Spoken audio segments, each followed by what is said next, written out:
This Memorial Day, click into cordless power.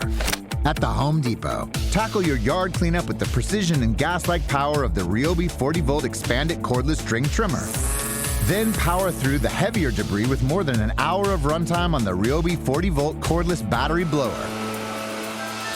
Right now, you can get either one for only $159 each. It's time to click into Memorial Day doing at your cordless power source, the Home Depot. How doers get more done. You're listening to Away with Words, the show about language and how we use it. I'm Grant Barrett. And I'm Martha Barnett. I'm not much of a fan of musicals. Are you, Grant? Do you like musicals? Yeah, I love them. Do you really? Oh, sure. I love to get carried away by the songs. Okay.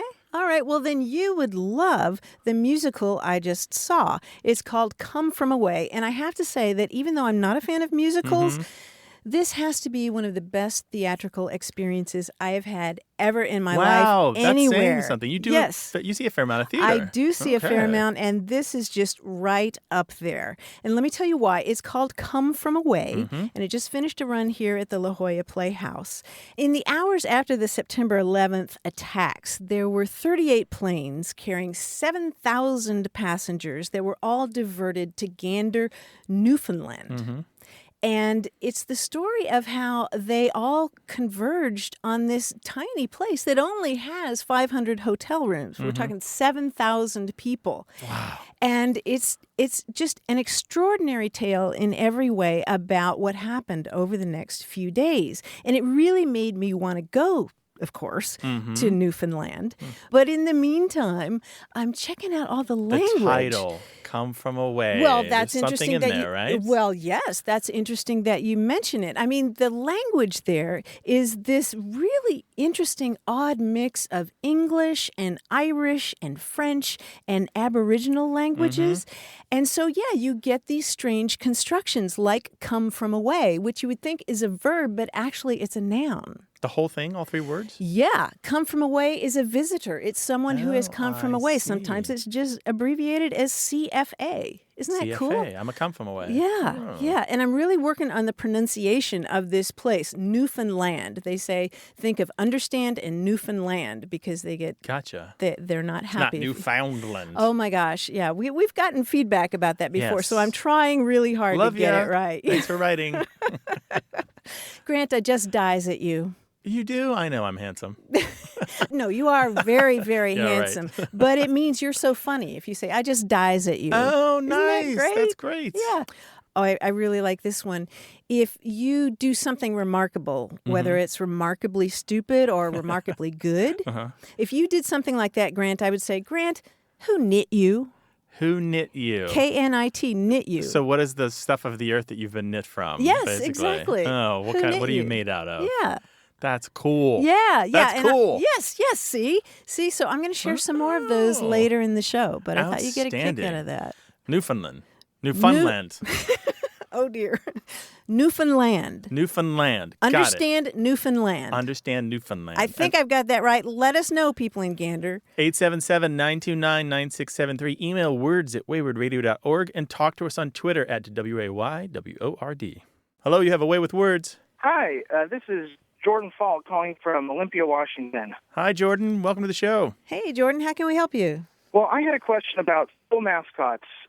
I've been thinking about how some schools come up with some funny mascots. Here in Olympia, we have the Evergreen State College, and their mascot is the Gooey Duck. The Which gooey is a kind duck. of a giant clam. Yeah, that's Geoduck, right? Gooey duck. Yeah, that's right. It's a kind of a local specialty around here. The Fighting Gooey Ducks? That's right. Wow. It doesn't really inspire fear, but No. I was really curious about where that word comes from, the word mascot, and also what kind of funny mascots other people have around from where they're from. Oh, that's a great question. That's a really good question. Can I tell you my favorite before we look at the etymology?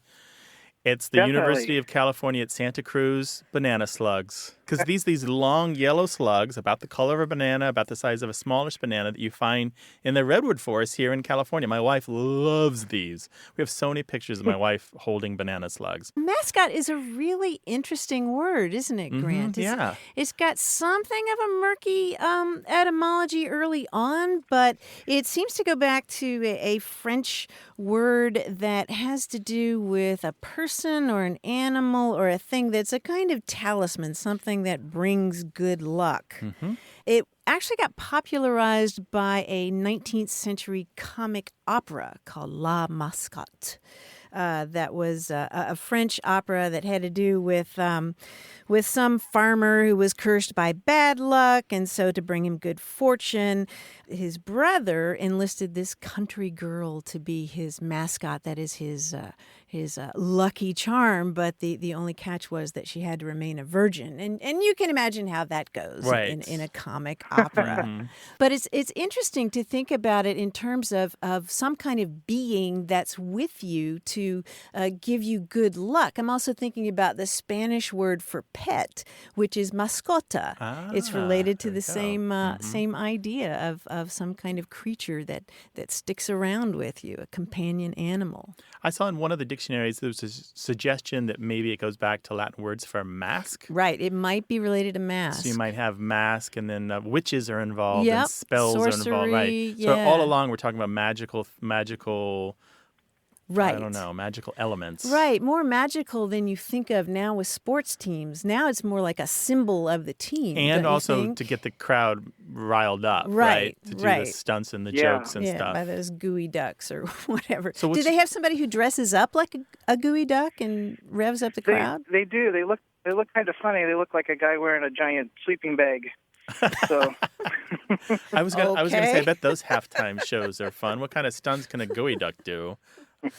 Wow, well, I bet we will hear from lots of other folks like you. With crazy mascots. Yeah. We want the mascot and the story, if you know it. Yeah. Thank you very much, Jordan, for your call. Really appreciate it. well, thank you. All right, take care now. All right. All right. Bye-bye. Bye-bye. Tell us your mascot stories. Maybe your high school, your college, maybe your elementary school. 877-929-9673. Email words@waywardradio.org.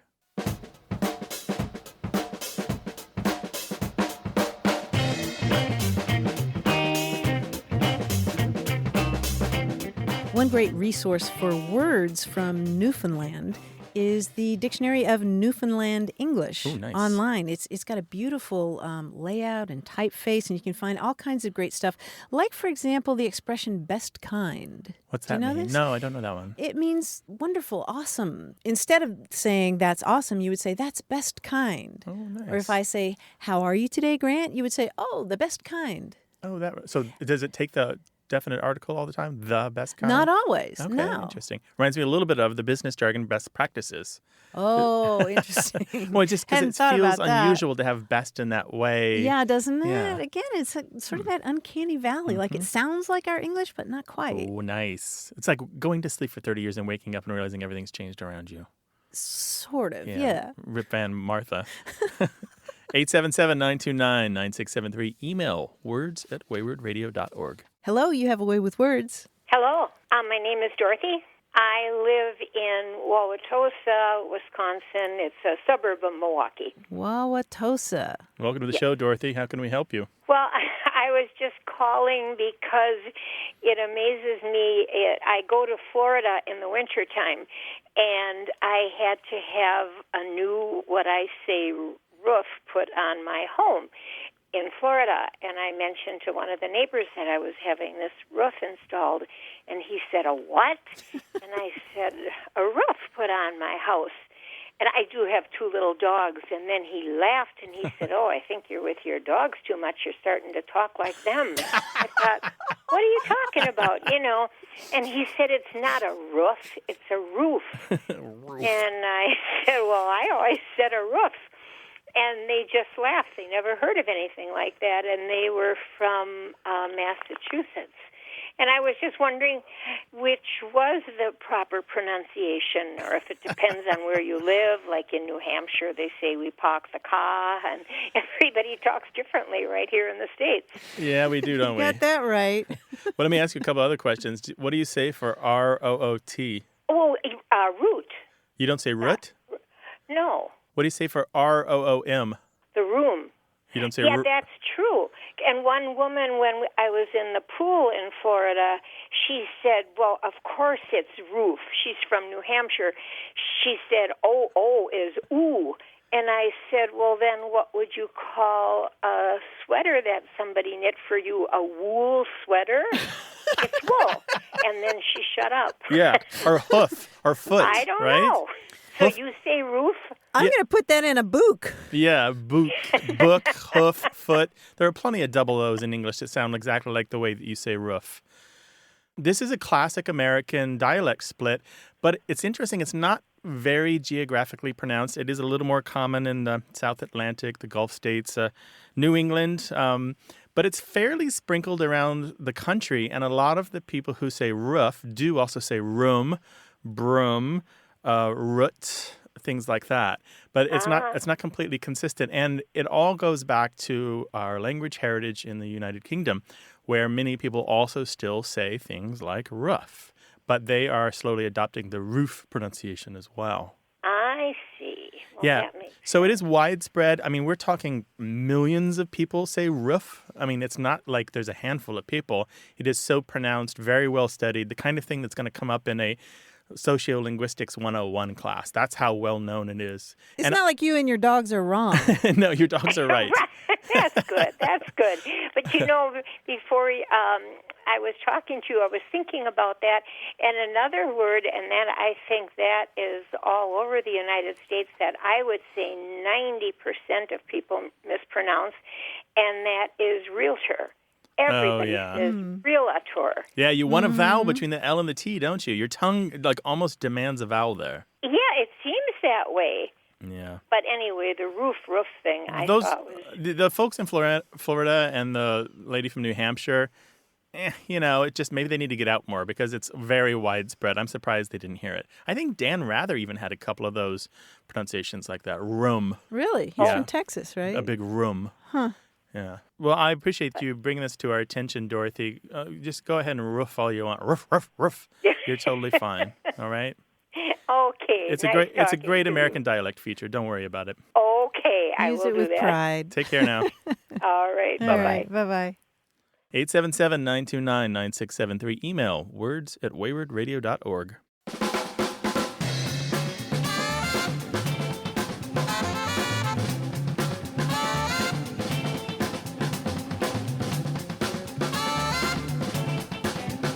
You know, there's a town in West Virginia called Poca, P-O-C-A. It's short for an Indian word, Poca, P-O-C-A. You know what the mascot there is? The Hontus? I don't know. No, the dots. Oh, They're the polka dots. I was going to say the eyes. Pocus in the eyes? I don't know. Oh, that's I don't know. The dots. That's fun. How long until you get tired of that pun when you live in that town, though? How long does it probably take? not A long. week? Maybe a day? Share your mascots with us. We like the funny ones. 877-929-9673. Email words@waywardradio.org. Your questions, our answers. It's all about learning how to listen to language. Stay with us.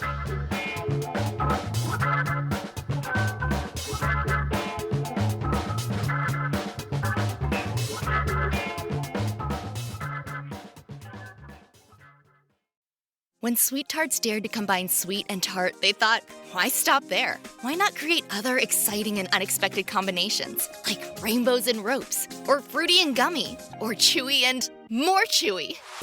That's why they created fun treats like Sweet Tarts Twisted Rainbow Ropes, Gummies Fruity Splits, and Chewy Fusions. When you dare to combine, it's sure to blow your mind. Sweet Tarts, dare to combine. Visit sweettartscandy.com to shop now. You're listening to Away with Words, the show about language and how we use it. I'm Martha Barnett. And I'm Grant Barrett, and on the line is our quiz guy, John Chinesky. Hello, John. It's me. Hi, Grant. Hi, Martha. my wife and I occasionally like to have parties, and we have party games. And one party game I'm sure you're familiar with, the board game, is Taboo. Oh, You know it's that a one, super right? party game. How does that work? Well, you have to describe something to your teammates, but you're not allowed to use certain words, 5 words as a matter of fact. For example, if I was trying to get you to guess the word snowman, I would not be able to use the words winter or build. Oh, and of course, you can't use snow or man and other words. Now, we're going to try reverse taboo.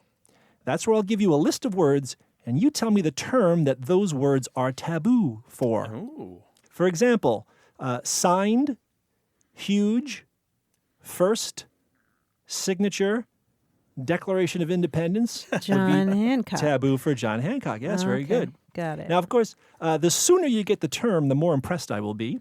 If you're playing for points at home, let's say 10 on the first word, 8 for the second, 6 for the third, 4 for the fourth, 2 for the last. We're not keeping that'll be score, but fun. What this do way points mean? you can- Prizes! Points mean prizes.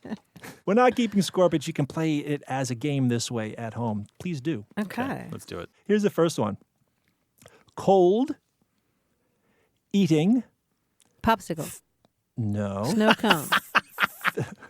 Let's go one guess for each of you just Al to fresco. streamline it. No. Cold, eating, fast, headache. Ice Brain cream. freeze. Ice cream is the last one. Brain freeze is correct. Nice. There's one for Martha. She All found the right. weakness in your plan, which is you didn't put a limit on the number of guesses. That's true, yeah. That's why we do play testing. And I have time to play test. Right. Here's the next. Credit card, money, pocket, purse, hold. Handbook? Wallet. Wallet is correct. Another one for Martha. Very good. Next one is awake, bed, conscious, Insomnia.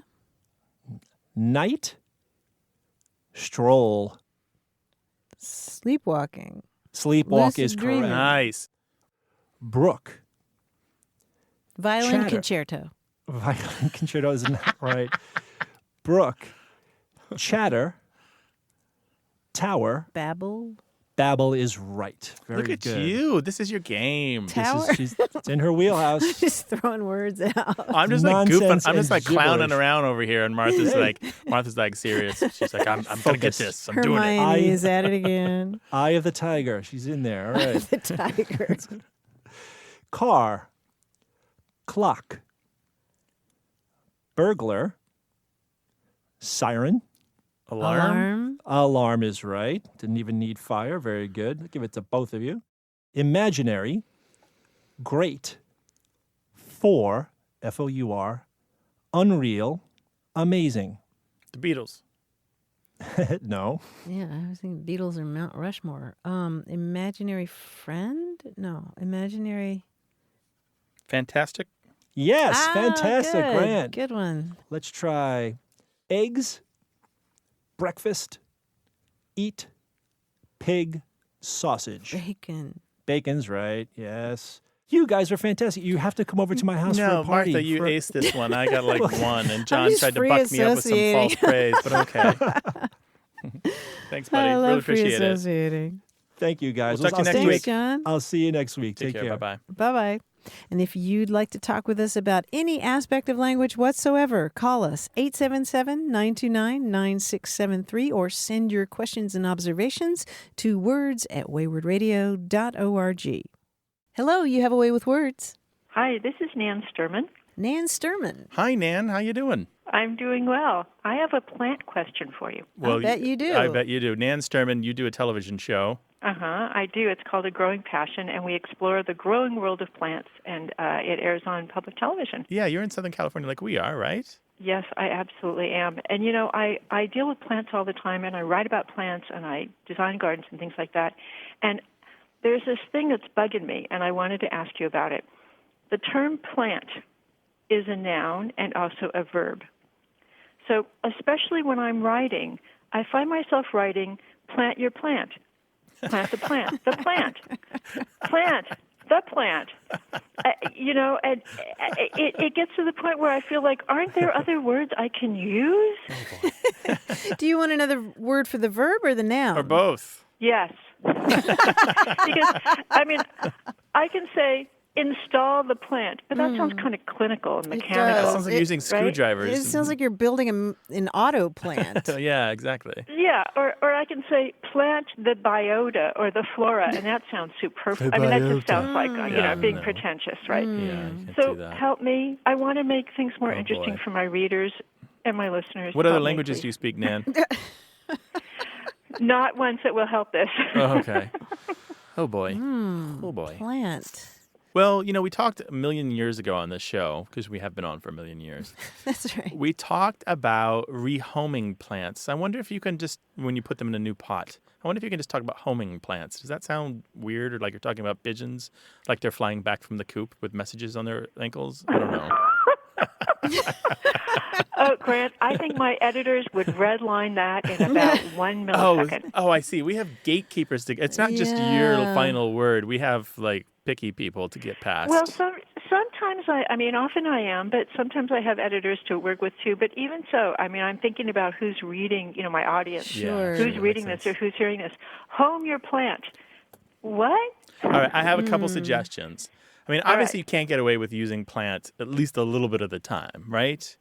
Yeah. But you can do things, I hesitate to say this, but you can do like George W. Bush did, which is everything's got a nickname, right?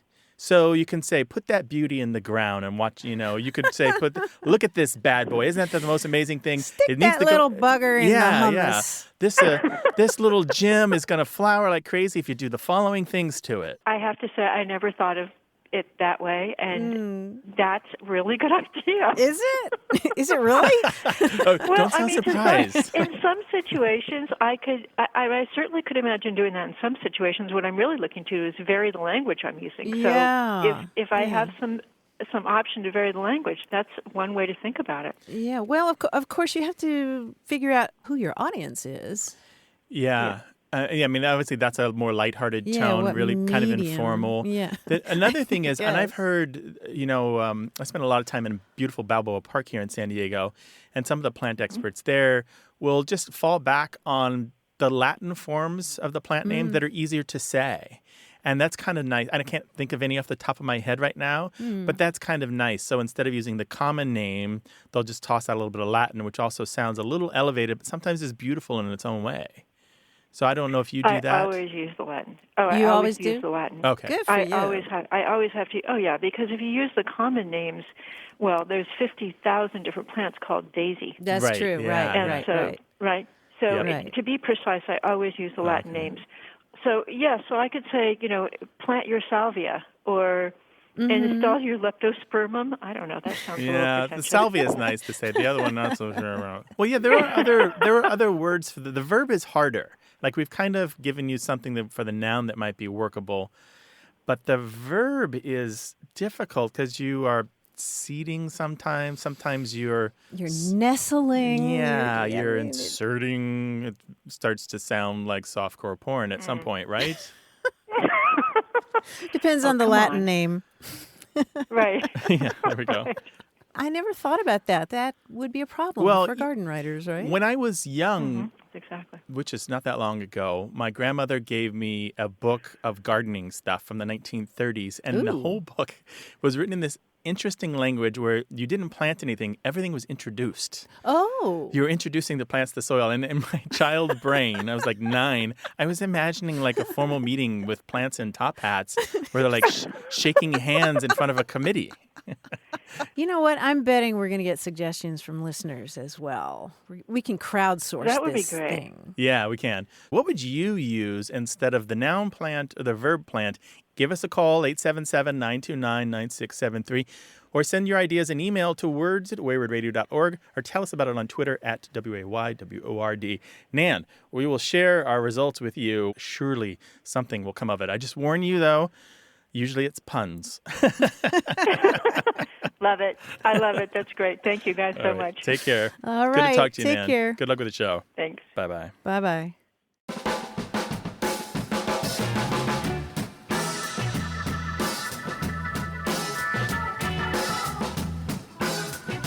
Grant, if I'm in Newfoundland and I want to wish you good luck, I might say fair weather to you and snow to your heels. Snow to my heels. Oh, get the snow behind you.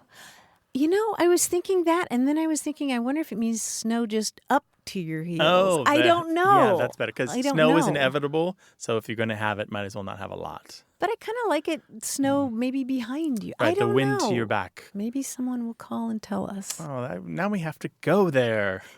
Yay! 877-929-9673. Email words@waywardradio.org and join our very active Facebook group. Hi, you have a way with words. Hi there, Martha. This is Kyle from San Diego. Hey, Kyle, welcome to the show. What's up, Kyle? How can we help?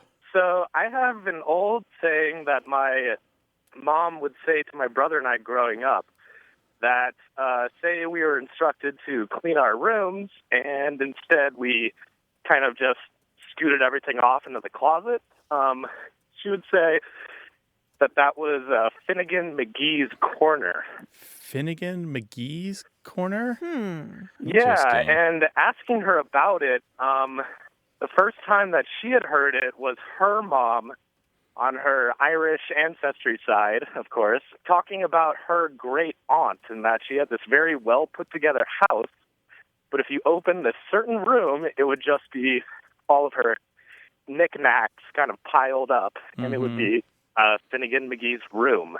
So my brother and I were just mentioning that to each other the other day, and we're realizing we really had no idea where that came from. That's interesting. Are you sure it was Finnegan? Yeah, Finnegan McGee. Okay. Is there a similar one that you know? Well, as a matter of fact. As a matter of fact, there is. Did you ever listen to a lot of old-time radio? No. I guess not. There was a classic show. I mean, it was the number one show in the country for a while, on the air from 1935 to 1959, starring Jim and Marion Jordan, and it was called Fibber, McGee, and Molly.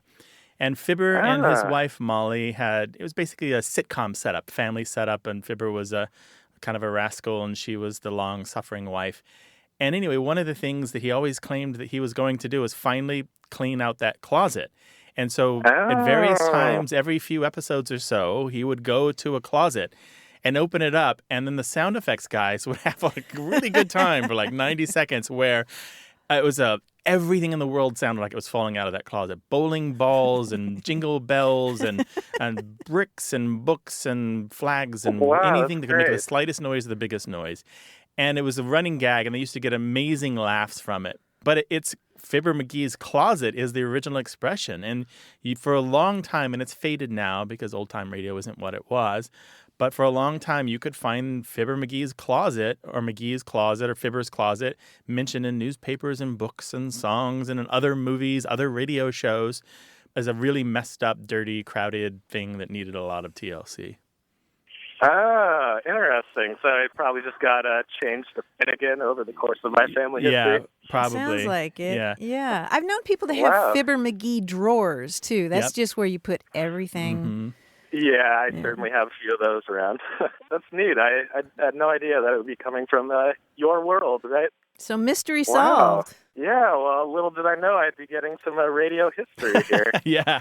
Well, I'm a pretty good bet. I used to be a big old-time radio buff. I still listen now and again, but that's Do you have a Fibber McGee corner or closet or drawer? At least one. And countertops and bookshelves and litter box. Well, not the litter box. Yeah, don't we all? Anyway, thank you so much for your call. Yeah, thank you so much, Grandmaster. Take care, Kyle. Bye. Take care. All right, bye-bye. Bye-bye. 877-929-9673 is the number for you to call with your question about language or send us an email. That address is words@waywardradio.org.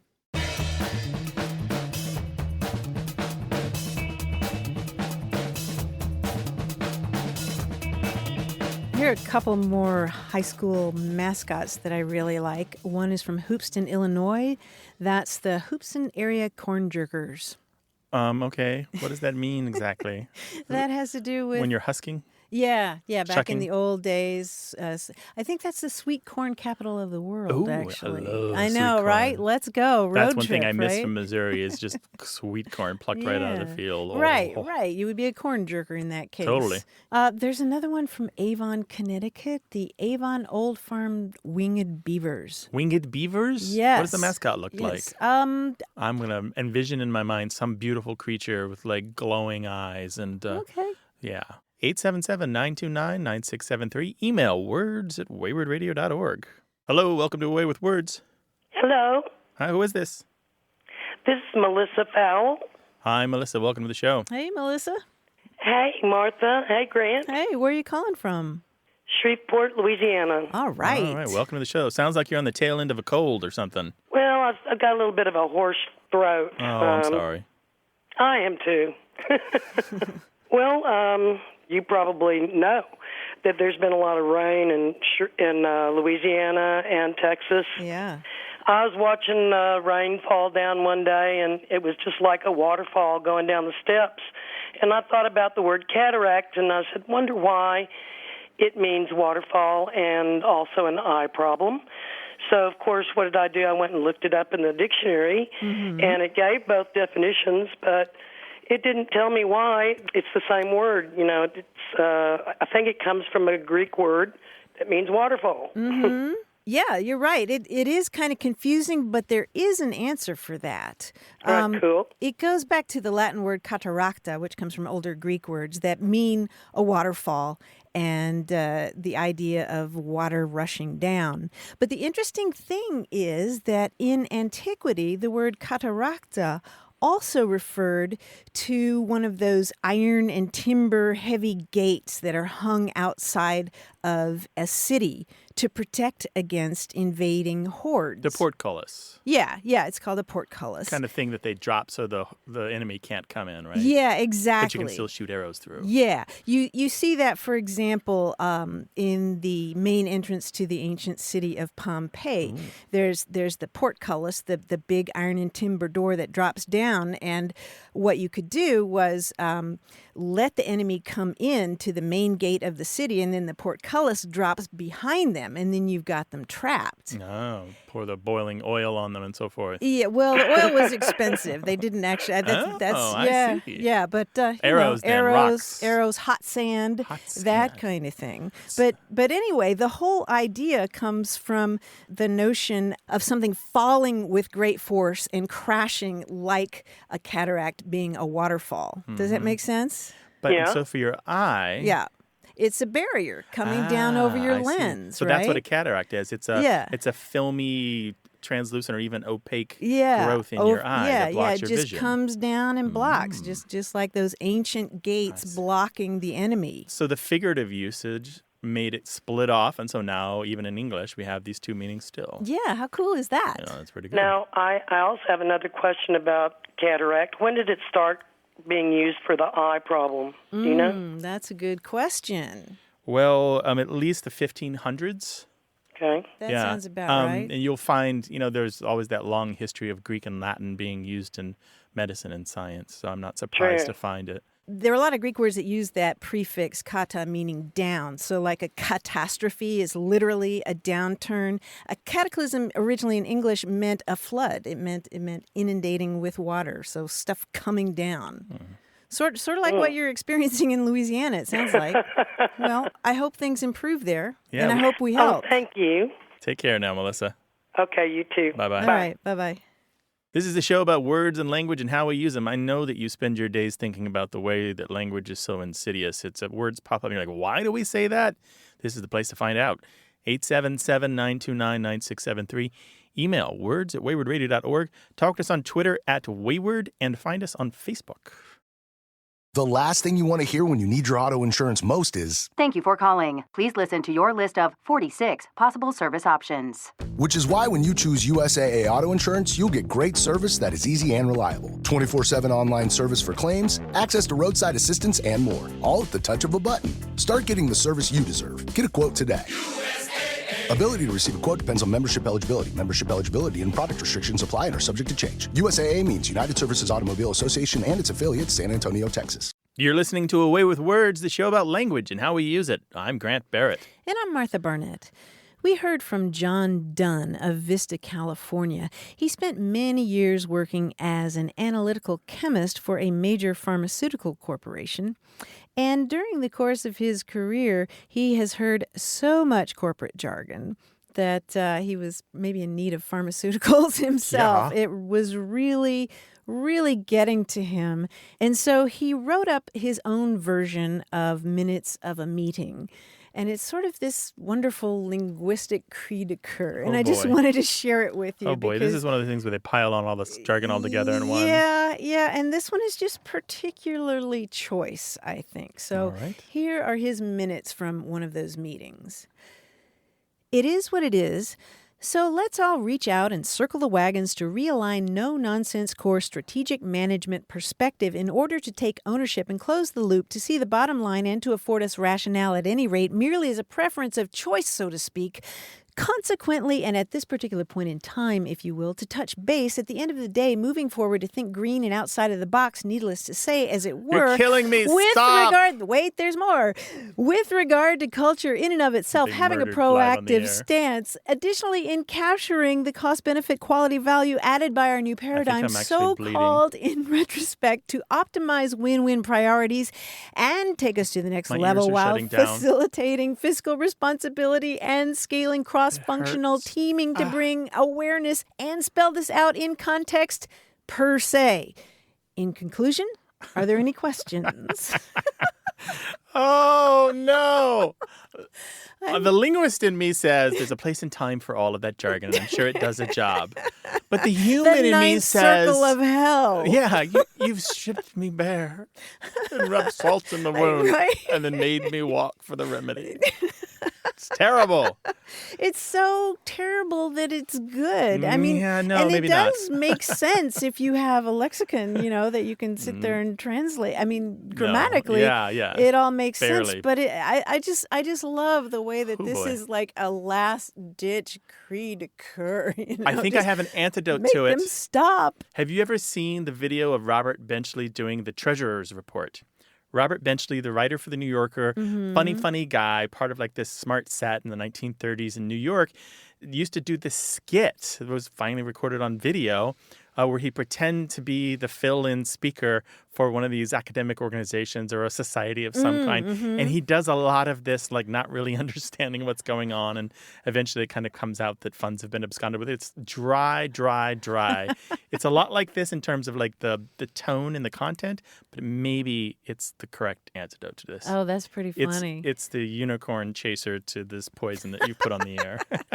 It is poison. And since you mentioned that, I will say that I have tried to purge the phrase circle the wagons from my language ever since learning from some Native American folks that they find that offensive. Oh, do they? Yeah. I didn't know that. How there about we go. that, I'll have right? to do that too. Yeah.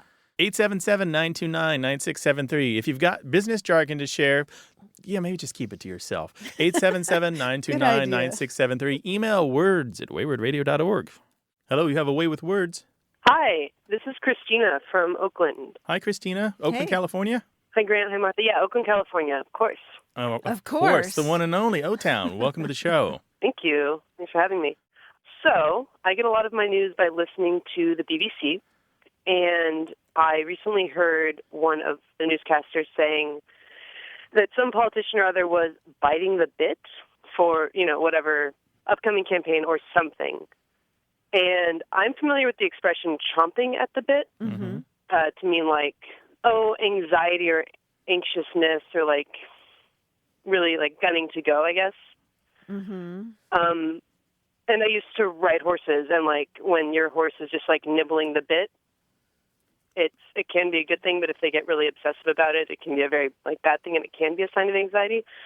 And so I get where the phrase comes from, and I've just like never heard it other than chomping at the bit. Ah, okay. And did it sound like from the show that you were listening to that the biting at the bit had the same meaning, or was there something else happening there? It did seem to have the same meaning. Biting at the bit. There's a larger variation than I entirely missed it. So if a horse takes the bit in its mouth, and is there an element of it being willful, of it doing its own thing, taking control from the rider?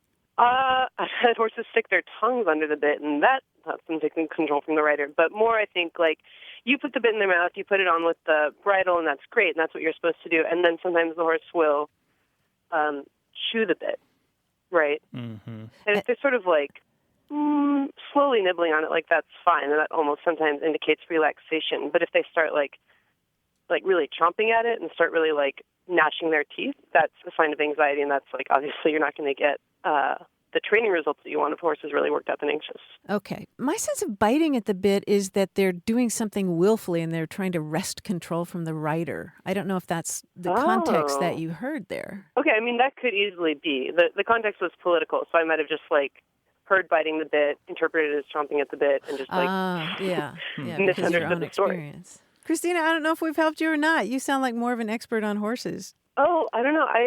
But you're saying that there's a difference between biting the bit and chomping at the bit. I had no idea. Well, it sounds like there's a couple things happening here. One possible interpretation is it means that they're raring to go, just can't wait to get out and hit the track and go full speed. And the other one is that they are out of control, that they have taken control away from the rider. I don't have the show on my phone anymore. I'd go back and listen to it and try to figure out the context. But I'll listen for it in the future. Yeah, keep an ear out and let us know if you hear it again. Thanks, Christina. All right. Thank you so much. I had a great time. All right. Thanks, Bye. Christina. Bye-bye. 877-929-9673. Hello, you have a way with words. Hi, this is John Bendel from Indianapolis, Indiana. Hi, John. Hi, John. How you doing? Real good. How are you? Excellent. Doing Thank you. well. What's happening in Circle City? Well, I had a question. I had recently read something, and it just brought back to mind memory of a client of mine years ago when I was working as a interior designer in Cincinnati, Ohio. And at that time, the client made a comment. I was more or less the purchasing agent for her. She had her own ideas about design, and she would tell me what she was after. And after working with her for so long, I got a sense of what she liked, what she didn't like, and I would show her things. And she made, if there was something that she hadn't even quite considered, her response would be, "Oh, I don't not like that." And to me, it was a double negative. And then recently, I was reading an email that I got from it had an attachment story to it from when I was still in Cincinnati, and I was on a board of directors with the Preservation Association, and they were doing a story about their home tour. And in the linked article in print, the homeowner was responding to one of the spaces that they had redone in this house that they renovated, and her comment was, "You can't not like being out here." And again, it was the double negative, and that's when it just brought it all back to me, and I thought, what is it? I've been other places, lived other places. I'm not that far from there, but I had never heard it used like that. Interesting. From people that I thought might know better, or maybe it is a regional thing. It's not regional, just to get that out of the way. There's nothing regional. It's a construction in English where you want to express a positive through understatement. Litotes is the term for it. And so the double negatives here actually are kind of expressing a positive. It's interesting, when you said the words of your client, you didn't really emphasize the not, which I would do. I don't not like that. It would be the way that I would say it. Yeah, I was curious what exactly she meant. Well, that was it. And again, it was after having that working relationship with her that I came to realize that she probably was not considering that absolutely, but what I showed her was a different alternative, and it probably gave her a different direction to go in. Something that she was not even considering, but all of a sudden, and it was always prefaced with, "Oh," sort of a surprise response, and that she was probably even surprised of it herself, and then that was how she verbalized it. "I don't not like that." So it's expressing a kind of just a little bit more positive than neutral affirmation of what you've done without going overboard. She's not saying, "I love it." She's just saying... Exactly. She's just saying, okay, my first response isn't negative. That sounds different from the second one. Yeah, the second one is different. You can't not like this place. Yeah, it's impossible for you to dislike it. Yeah, the can't that is sounds interesting different there. But it's still those two negatives in a row. Yeah. And so in most cases in English, when we have double negatives, the double negatives actually aren't a positive. They don't express. They're just more negative. Correct. And this is one of the few places in English where you do see two negatives in a row expressing something that's a little more positive than negative. But I don't feel like this is hugely positive. No, I don't either. But the word you want, if you want to Google this, is litotes, Litotes. That's a rhetorical device where you express something through understatement. Yeah, some people say litotes, some people say litotes. There we go. Okay, I'll look into that. Yeah, there you go. Thanks, John. Appreciate it. Thank you very much. Take care. All right, take care. Bye now. 877-929-9673. Email words@waywardradio.org.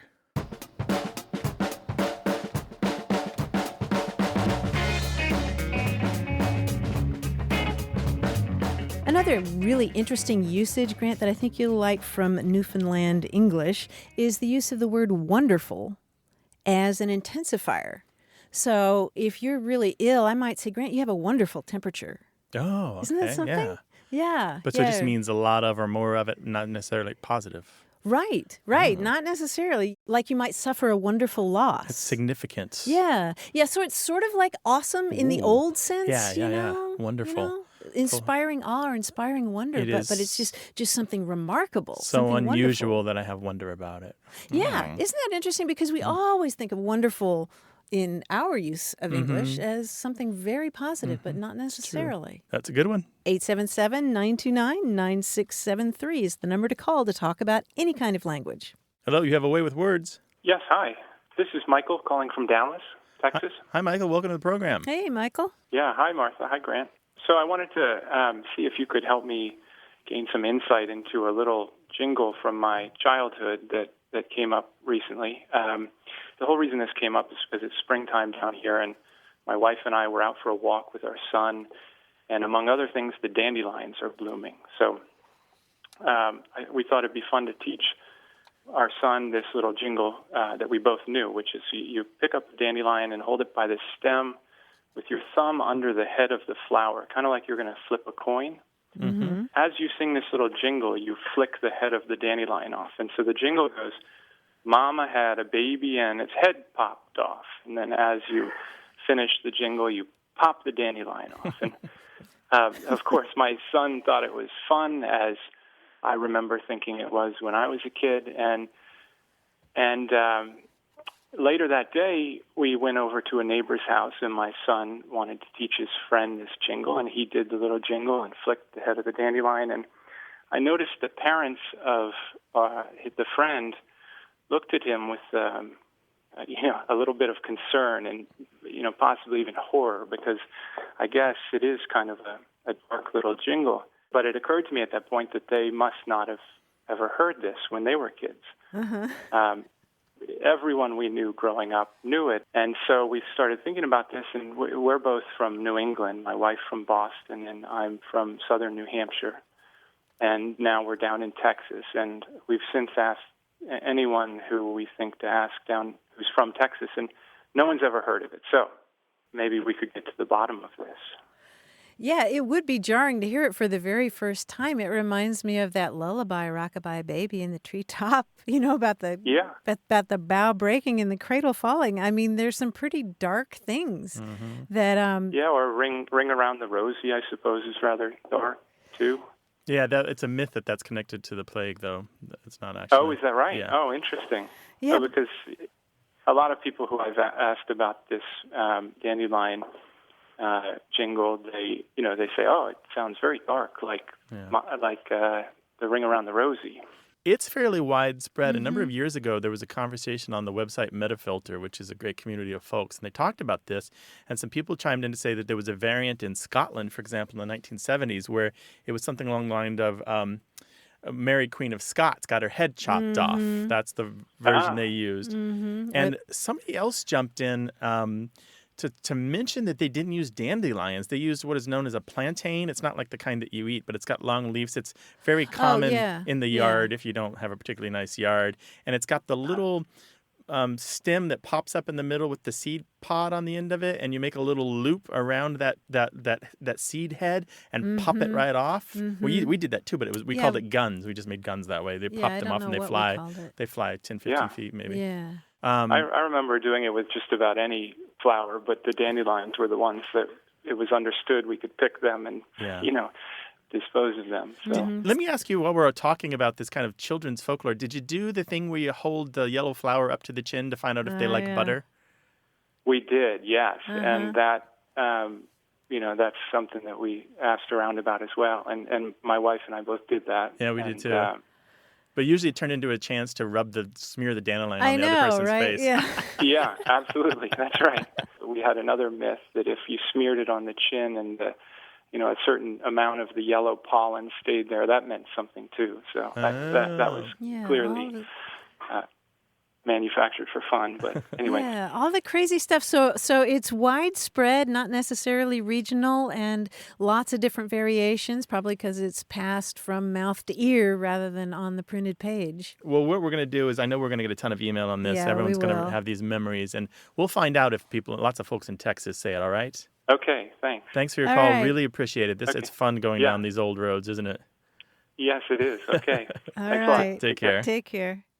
I used to jump rope, and there was that awful one. My mother and your mother were hanging up clothes. My mother punched your mother in the nose. What color was the blood? And then you go through all these different colors, Right, red, until blue, they green. trip, and that's the color that it was. I mean, yeah. what kind of stuff are we teaching kids?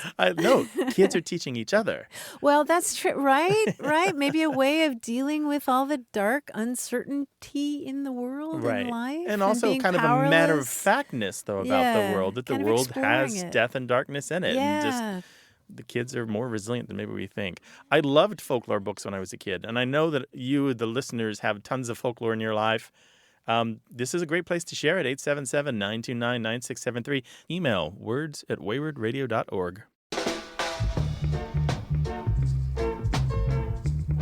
There was a fun discussion in our Twitter feed about the need for a word for when your favorite restaurant closes. Oh, yeah. Wasn't that fun? So we got a question from a Twitter follower. Who was it? Well, Punch Card Sorter is the one who I think... Okay, that's the handle. Yeah. And I retweeted that out on the account knowing that everyone would step up to the plate. And boy, did they. Yeah, they did. We got some suggestions. I don't know that any of them will stick. Because comedy is the first resort of the replier, right? Yes. And for example, Jeff Tobacco suggested Bistro No Mo. Or I like this one, Gon Appetit. Gon Appetit, not bad. Okay. Yeah, but you know that just sinking feeling. The restaurant business is so tough, so competitive, so challenging. So this is happening all the time. I think there really should be a word Gon for. Appetit. That's not bad, though. That's my favorite so far, but maybe we'll hear others. If you have a suggestion, give us a call, 877-929-9673, or email words@waywardradio.org.